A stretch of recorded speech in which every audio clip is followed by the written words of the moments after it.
हाँ जोहार दोस्तों। आज का सेशन जो जेपीएससी पेपर 1 से संबंधित है। आपको तो आप सभी को तो पता है कि जेपीएससी का वैकेंसी ऑलरेडी आ चुकी है और जितना भी लोग भरेंगे या भर रहे हैं, मेरे तरफ से बहुत बहुत धन्यवाद। आज प्रैक्टिस के माध्यम से आप सभी के बीच कुछ ऑब्जेक्टिव क्वेश्चन लेके आया हूं, लेकिन सबसे पहले मैं आपसे गुजारिश करूं, अगर आप मेरे चैनल उदय सर जीएसएन इंग्लिश क्लासेस को सब्सक्राइब नहीं किए तो कर लें, शेयर कीजिए, कमेंट्स कीजिए और बेल आइकन का टच कीजिए, जिससे आपको नई नई वीडियो का नोटिफिकेशन मिलते रहेंगे। तो हम लोग जो तैयारी कर रहे हैं वो अगर फर्स्ट पेपर में तैयारी कर रहे हैं तो कंप्लीट भारत के जीएस आपके अंदर आएंगे और सेकेंड पेपर जो रहेंगे आपका झारखंड से संबंधित रहेंगे। तो मैं आज आपको जेपीएससी पेपर 1 का कुछ ऑब्जेक्टिव प्रश्न आपके समक्ष में लेके आया हूं और बिना विलंब किए हुए मैं आपको बताने जा रहा हूं। क्वेश्चन नंबर 1 है। क्वेश्चन नंबर 1 में हम ये लेकर आए हैं कि 3 दिवसीय साइंस फेस्टिवल, 3 दिवसीय साइंस फेस्टिवल, 3 दिवसीय साइंस फेस्टिवल जो 12-14 फरवरी को, 12 से 14 फरवरी 2003 में हुई थी। 2003 में आयोजन हुआ था, में आयोजन हुआ था। ठीक है, तो 3 दिवसीय साइंस फेस्टिवल 12-14 फरवरी 2023 में हुआ था। वो कौन सी शहर में हुआ था? ठीक है दोस्तों, कौन सी शहर में हुआ था? इनका राइट आंसर है नई दिल्ली। नई दिल्ली। ठीक है, ऑप्शन हम आपको नहीं दे रहे, एक बार इसको पढ़ लेंगे तो कई तरह के आपका माइंड में पूरी तरह से बैठ जाएंगे।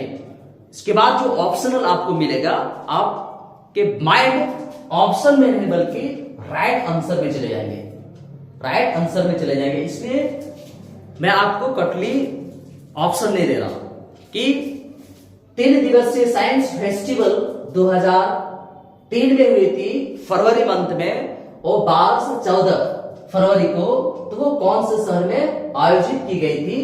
और आयोजित की गई थी किसमें? नई दिल्ली में। ठीक है दोस्तों, नई दिल्ली में आयोजित की गई थी। दूसरा क्वेश्चन है, वर्ल्ड कप क्रिकेट 2003 में अधिकतम विकेट लेने वाले खिलाड़ी का नाम क्या था? वर्ल्ड कप क्रिकेट जो 2003 में, वर्ल्ड कप क्रिकेट 2003 में जो हुआ था, इस समय सबसे अधिक विकेट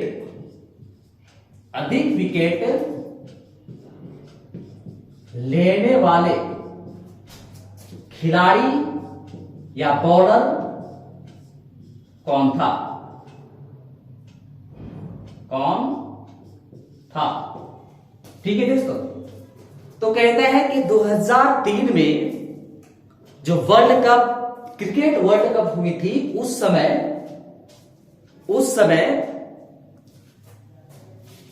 समय जो सबसे ज्यादा जो विकेट हासिल किए थे उनका नाम है चमिंडा वास।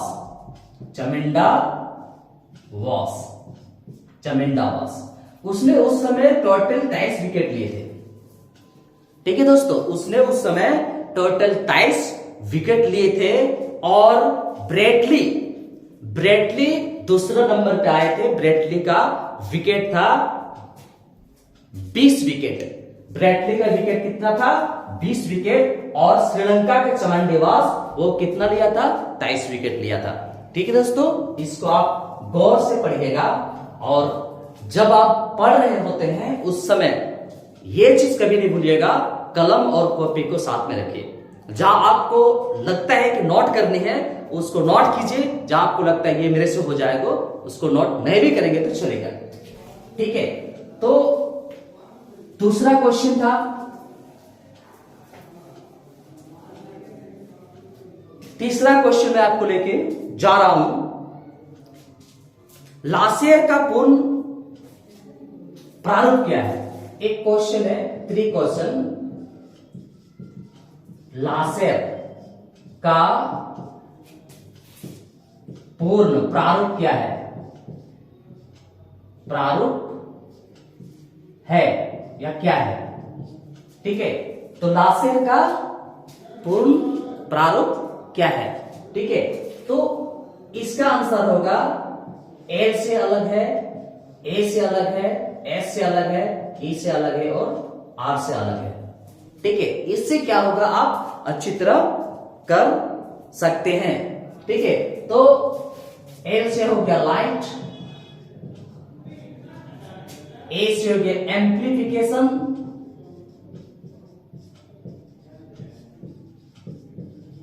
ठीक है, एम्प्लीफिकेशन। ठीक है, लासेर एम्प्लीफिकेशन,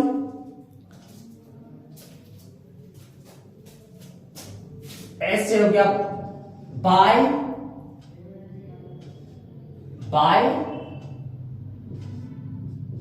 एस्टिमुलेटेड,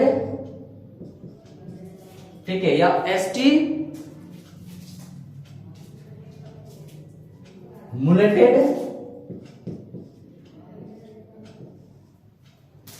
ठीक है। ई से हो गया emission of radiation, emission of sun of, R से हो गया रेडिएशन। ठीक है, तो ये लासेर का फुल फॉर्म आपको बता रहा है, light amplification by stimulated emission of radiation. ये आपका आंसर हो गया। ठीक है, तीसरा नंबर क्वेश्चन। 4 नंबर क्वेश्चन में आपको बता दूं,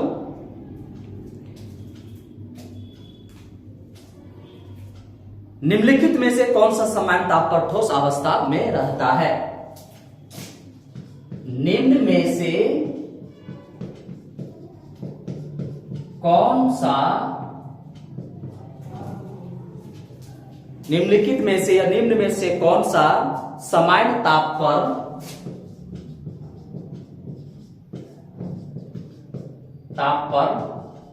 ठोस अवस्था में रहता है? ठोस अवस्था में रहता है। ठीक है, यानी कि आपको आप ऑप्शन हमको देना पड़ेगा, निम्नलिखित में से कौन ठोस अवस्था में रहेगा? ठीक है, chlorine, bromine, iodine and fluorine. Chlorine, B में लेंगे ब्रोमीन, सी में लेते हैं, सी में लिया आयोडीन, और डी में लिए फ्लोरीन। ठीक है, फ्लोरीन। तो कहते हैं निम्न में से कौन सा सामान्य ताप पर ठोस अवस्था में रहता, ठोस अवस्था में रहेगा। तो ठोस अवस्था में कौन रहेगा, सी नंबर आयोडीन। आयोडीन सामान्य ताप पर भी आपका ठोस अवस्था में ही रहता है, ठोस अवस्था में ही रहता है। ठीक है, क्वेश्चन नेक्स्ट मैं आपको बताने जा रहा हूं, लेक्सिकोग्राफी का संबंध किससे है। क्वेश्चन नंबर 5, लेक्सिकोग्राफी का संबंध किससे है।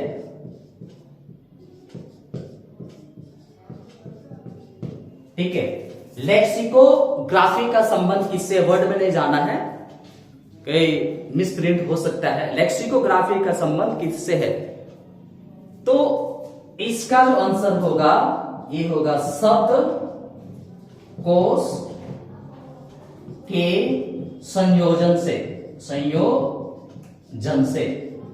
ठीक है, तो लेक्सिकोग्राफी का संबंध जो है किससे है, शब्दकोश संयोजन से, शब्दकोश संयोजन से इसका आंसर है। ठीक है, नेक्स्ट क्वेश्चन आपको मैं बता दूं, पॉडजोल क्या है। क्वेश्चन नंबर 6, पॉडजोल क्या है। ठीक है, पॉडजोल क्या है। ठीक है, तो पॉडजोल किसको कहेंगे,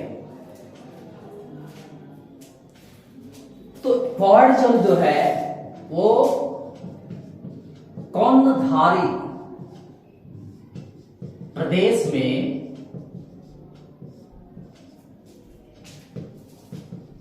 पाए जाने वाले एक प्रकार के मिट्टी है, पाए जाने वाले मिट्टी है। ठीक है, सिंपल सी, पॉडजोल कौनधारी प्रदेश में पाए जाने वाले एक प्रकार के मिट्टी को कहते हैं। क्या कहते हैं, मिट्टी को कहते हैं। नेक्स्ट क्वेश्चन नंबर 6, ब्रह्मपुत्र नदी, ब्रह्मपुत्र नदी तिब्बत में किस नाम से जाना जाता है। तिब्बत में किस नाम से जाना जाता है, से जाना जाता है। ठीक है, कहते ये जो ब्रह्मपुत्र नदी है वो तिब्बत में किस नाम से जाना जाएगा, तो ये संगपो नाम से जाना जाएगा। किसके नाम से, संगपो, संगपो नाम से। ठीक है, तो ब्रह्मपुत्र नदी जो है वो तिब्बत में किस नाम से जाना जाएगा, संबपो नाम से जाना जाएगा।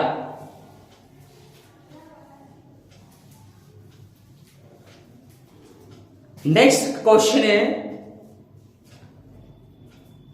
वर्तमान में भारतीय संविधान में गणना की दृष्टि से कुल कितने अनुच्छेद है और अनुसूचियां हैं। क्वेश्चन नंबर 8, वर्तमान में भारतीय संविधान में कितना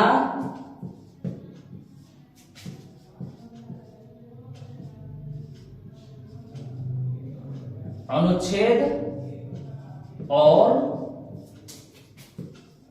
अनुसूचियां हैं। ठीक है, वर्तमान में कितना अनुच्छेद और अनुसूचियां हैं, तो देखिए पुराने जब मूल संविधान में था तो 395 संविधान आर्टिकल था और 8 अनुसूचियां थी। लेकिन अभी भी जो प्रभावित रूप से जो काम कर रहे हैं वो 395 ही है। तो हम लिखेंगे अनुच्छेद 444, अनुसूचियां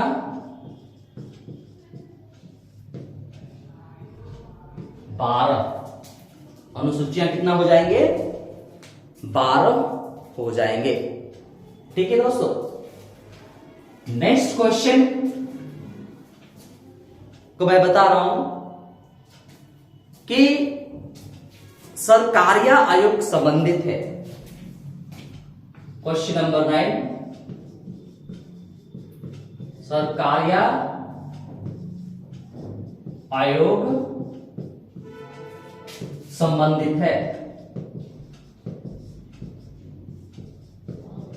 ठीक है, सरकारिया आयोग जो है वो किससे संबंधित है?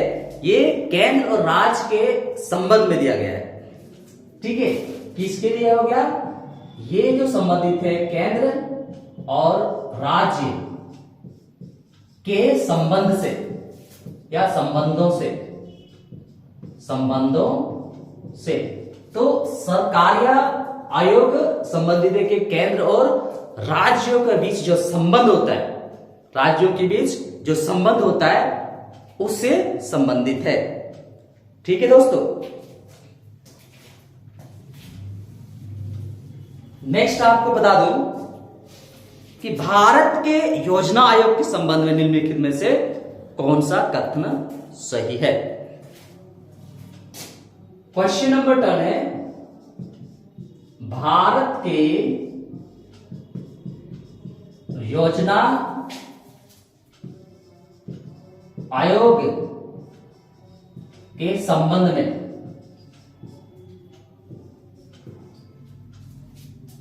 कौन सा कथन सही है? ये आपका क्वेश्चन है। ठीक है, क्वेश्चन है। इस क्वेश्चन का आंसर ए में, क्योंकि ये ऑप्शनल हमको जाना ही पड़ेगा। कहता है योजना आयोग का संविधान में कोई निश्चित उल्लेख नहीं है।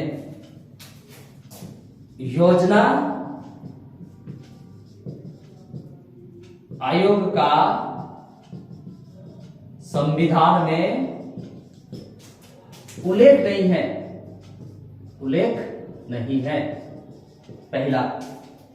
बी में कहता है, बी ऑप्शन है, इसके उपाध्यक्ष एक सदस्य के लिए कोई निश्चित कार्यकाल नहीं है। इसके उपाध्यक्ष और सदस्य का कार्यकाल निश्चित नहीं है, निश्चित नहीं है। ठीक है, ऑप्शन सी में हमें दिया गया है, ऑप्शन सी में दिया गया है, इसके सदस्य के लिए कोई निश्चित योग्यता निर्धारित नहीं है। सदस्य के लिए योग्यता निर्धारित नहीं है, नहीं है। ठीक है, तो आपका जो भारत के योजना आयोग के संबंध में कौन सा कथन सही है? ये योजना आयोग का संविधान में उल्लेख नहीं है, विशेष रूप से ये भी सही है। देखिए, इसके उपाध्यक्ष और सदस्य, योजना आयोग के संविधान उल्लेख नहीं है। ठीक है, इसके उपाध्यक्ष और सदस्य का कार्यकाल का निश्चित नहीं, ये भी सही है। और कहते हैं सदस्य की योग्यता निर्धारित नहीं है, ये भी सही है। ये जरूरी नहीं है कि ये सदस्य का योग्यता जरूरी है। ठीक है,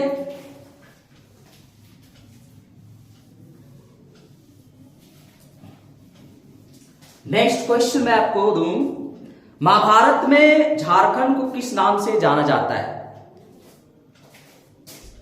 क्वेश्चन नंबर 11, महाभारत में झारखंड को किस नाम से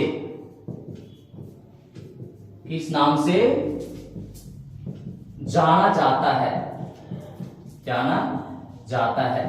ठीक है, तो इसका नाम होगा पुंडरिक, इसका आंसर होगा पुंडरिक। महाभारत में झारखंड को पुंडरिक नाम से जाना जाता है। ठीक है, मुगल काल में देखा जाए तो खुखरा के नाम से जाना जाता है। ब्राह्मण ग्राम एत्रेय से जाना जाए तो पुंड नाम से जाना जाएगा। ठीक है, नेक्स्ट क्वेश्चन है,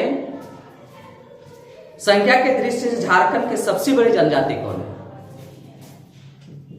12 संख्या के दृष्टि से झारखंड का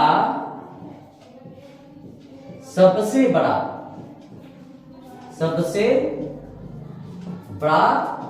जनजाति कौन है? कौन है?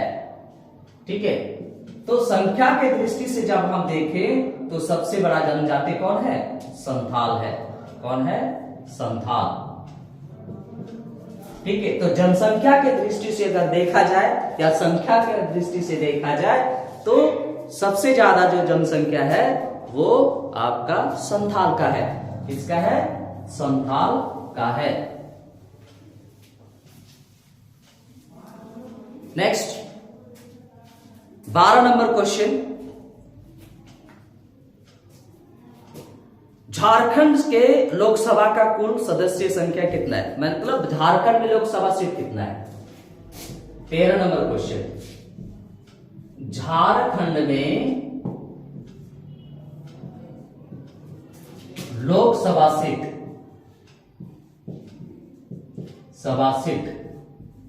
ठीक है कितना है? कितना है? झारखंड में लोकसभा सीट कितना है?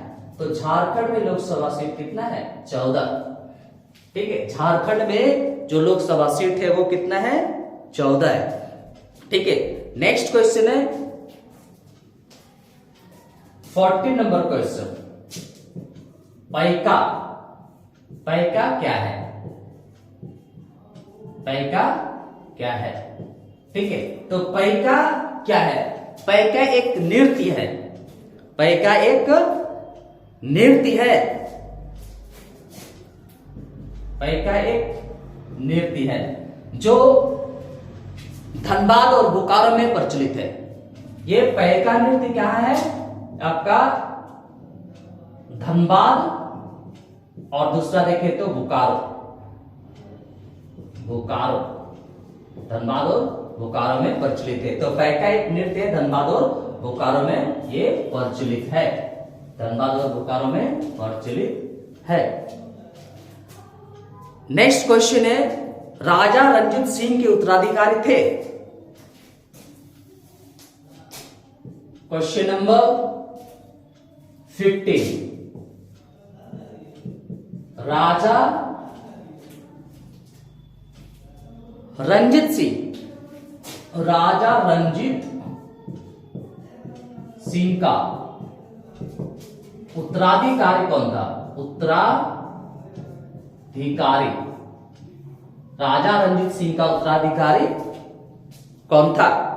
ठीक है,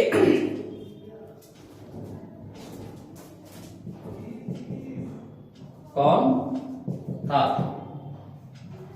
तो राजा रंजीत सिंह का उत्तराधिकारी खड़क सिंह था। ठीक है, राजा रंजीत सिंह का उत्तराधिकारी खड़क सिंह था। जब राजा रंजीत सिंह का मृत्यु 7 जून 1839 में हुआ तो उनका नालायक उत्तराधिकारी खड़क सिंह को बनाया गया, क्योंकि ये अपने अराजकता के कारण, अराजकता मतलब जनता को वैल्यू दे देना, प्रजा को वैल्यू नहीं देना, ये अपने आप में बहुत बड़ा होशियार समझना या ज्यादा ताकतवर समझना है, जिसके कारण ये इसलिए वो फेमस हो गए खड़क सिंह, और खड़क सिंह उत्तराधिकारी बन गए। ठीक है, नेक्स्ट क्वेश्चन, किस चीन जनरल ने कनिष्क को हराया था? क्वेश्चन नंबर 16, किस चीन जनरल ने या चीनी जनरल ने कनिष्क को हराया था। ठीक है, तो चीनी का एक जनरल था, चीनी यानी कि चीन का, और उसको लड़ना पड़ा था कनिष्क से, लेकिन कनिष्क को हार का सामना करना पड़ा। उसका नाम था पेन चाओ, उसका नाम था पेन चाओ।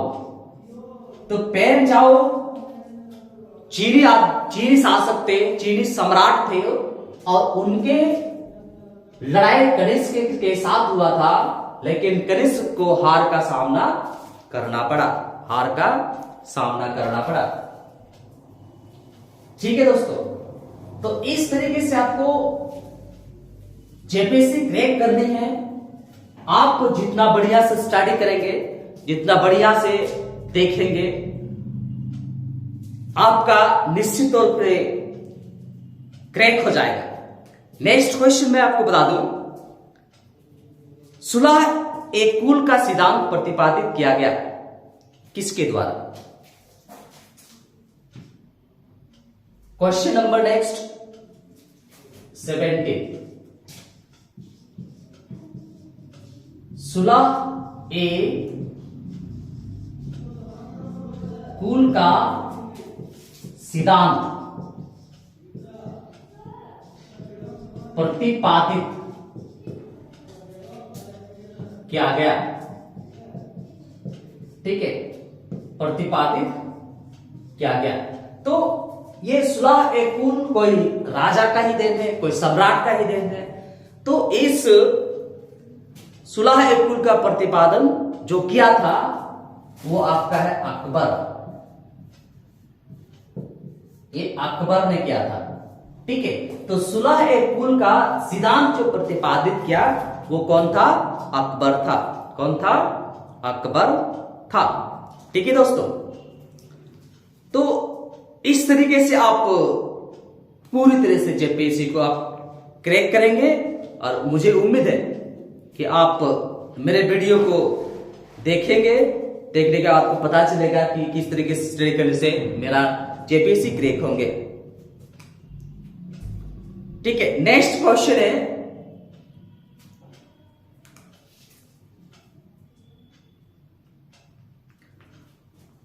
कॉर्क निम्नलिखित में से किस पेड़ से प्राप्त होता है? 80 नंबर। कॉर्क निम्न में से, यानी कि इसको सिंपल कीजिए, कॉर्क किस पेड़ से प्राप्त होता है?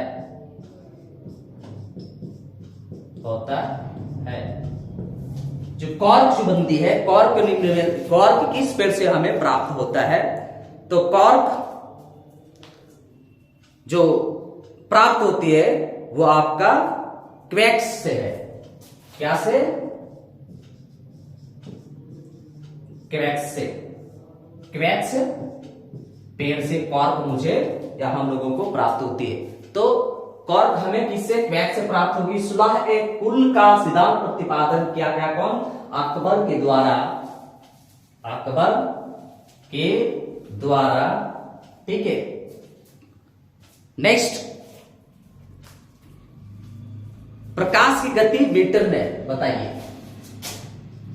प्रकाश की गति मीटर में बताइए, यानी कि ये 90 नंबर क्वेश्चन। प्रकाश की गति मीटर में बताइए कितना होगा, किस तरीके से होता है बताएं। ठीक है, तो प्रकाश की गति का जो होता है 3 × 10⁻³ मीटर प्रति सेकेंड। तो क्या होगा? 3 × 10⁻³ ms। ठीक है, प्रकाश की गति मीटर कितना है, 3 इंटू 10 पर पावर 3 ms में होती है, 3 ms में होती है। ठीक है, नेक्स्ट क्वेश्चन, नर्मदा नदी का उद्गम स्थल क्या है? 20 नंबर क्वेश्चन, नर्मदा नदी का उद्गम स्थल, यानी कि नर्मदा नदी जो निकलती है वो क्या है? ठीक है, तो ये हो गया अमरकंटक, अमरकंटक। ठीक है, तो नर्मदा नदी का जो उद्गम स्थल है ये अमरकंटक है, और अमरकंटक है, और इसको स्टडी कीजिए, वीडियो को अंत तक जरूर देखें, वीडियो को शेयर कीजिए जो ज्यादा से ज्यादा, जिससे ज्यादा लोगों को लाभ हो सके और लाभ उठा सके, और जेपीएससी को फर्स्ट अटेम्प्ट में ही वो क्रैक कर जाए। दोस्तों, मेरा नाम उदय सर है और मेरा यूट्यूब चैनल उदय सर जीएसएन इंग्लिश क्लासेस है। आप सभी को मेरे चैनल, जितना चैनल आप देखेंगे, सब्सक्राइब कीजिए, शेयर कीजिए, बेल आइकन को दबाइए और कमेंट कीजिए, जिससे आपको नए नए चीजें देखने को मिलेगी। मैं कोशिश करूंगा कि आपको सारी चीजें मैं आपको बताऊंगा। धन्यवाद। जोहार।